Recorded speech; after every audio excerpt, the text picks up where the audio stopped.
56 में खड़े हुए हैं, जो कि फूड लवर्स का पैराडाइज है। और हम यहाँ पे बजट यात्रा में जरूर बजट पे बात करेंगे, लेकिन साथ ही बात करेंगे कमोडिटी और खाने पे। और इस पर चर्चा करने के लिए हमारे साथ हैं mister Manoj Kumar Jain. Mister Jain, welcome.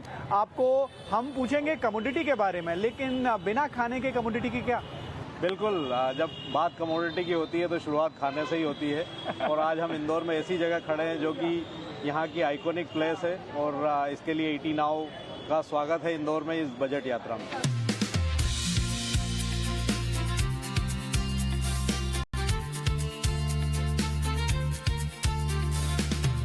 Manoj ji, हम जानना चाहते हैं कि यहाँ पर हम खड़े हैं, वो जरा फूड लवर्स पैराडाइज है, लेकिन कमोडिटी में इस बार बजट में क्या एक्सपेक्टेशंस है?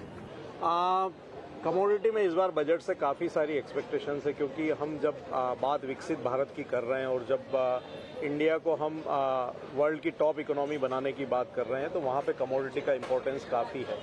सबसे बड़ी जो एक्सपेक्टेशन इस बार कमोडिटी मार्केट को बजट से है, वहाँ पे जीएसटी के रैशनलाइजेशन को लेकर के एक बड़ी हम कह सकते हैं कि यहाँ पे रिक्वायरमेंट है। जिस तरह से हम देखते हैं कि जब कमोडिटीज़ में आप डिलीवरी लेने के लिए जाते हैं अलग अलग एक्सचेंजेस पे, तो वहाँ पे जीएसटी भी लगता है, आईजीएसटी भी लगता है। तो इसलिए जीएसटी का रैशनलाइजेशन बहुत ज़रूरी है, ताकि हम यहाँ पे जो कमोडिटी मार्केट है उनको और वाइब्रेंट बना सकें।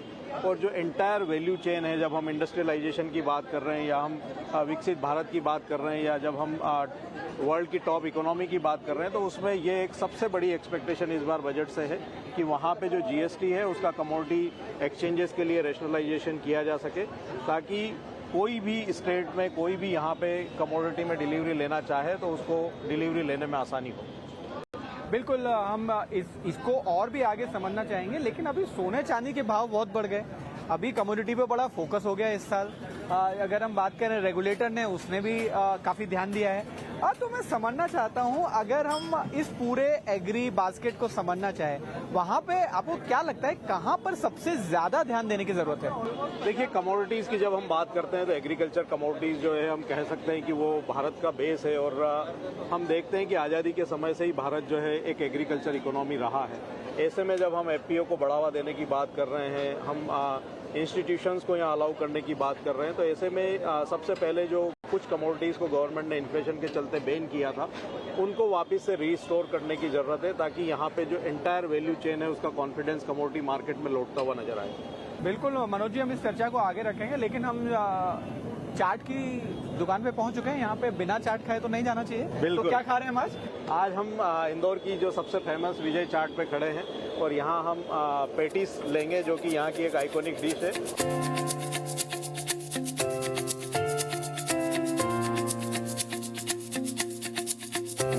तो हमारे हाथ में आ चुकी है ये चाट। अब मनोज जी, इसका कुछ खाने का तरीका है? Is there any way where we should have this, और just simply dig in? It's a dig in and Okay, so we start with our patties chaat. Yes, is the name. Patties chaat. It looks quite yummy and fluffy, but if you talk about budget, especially in agri commodities that we were discussing, which are the areas where government needs to pay some kind of attention, according to you? Because we are on the budget yatra, and the budget is around the corner. So this time we have a budget expectation from the government that the banned agriculture commodities has to be restored, so it will return the confidence of entire value chain of the agriculture commodity basket. When we are talking about the Viksit Bharat and industrialization, making India top economy in the world, so it has to be there. The banned agriculture commodities have to restored again, so it will make the confidence of entire value chain. Then the allowance of the institution in the agriculture commodities, so it will provide ample liquidity in the market, and this is the very much need expectation from the government in this budget. Perfect. We'll continue this discussion, but I think I can't stop to have this delicacy from Indore. We'll have more discussion on commodities and what are the expectations this time in Sarafa Bazaar now. Budget यात्रा में इस bar chart पे चर्चा होने वाली है। मेरे हाथ में जो आप देख रहे हैं वो है पेटीज चार्ट। तो मनोज जी हमारे साथ हैं, जिसमें हम चर्चा न सिर्फ इक्विटीज करेंगे बल्कि कमोडिटीज की बात करने वाले हैं। इस बजट में क्या आ सकता है?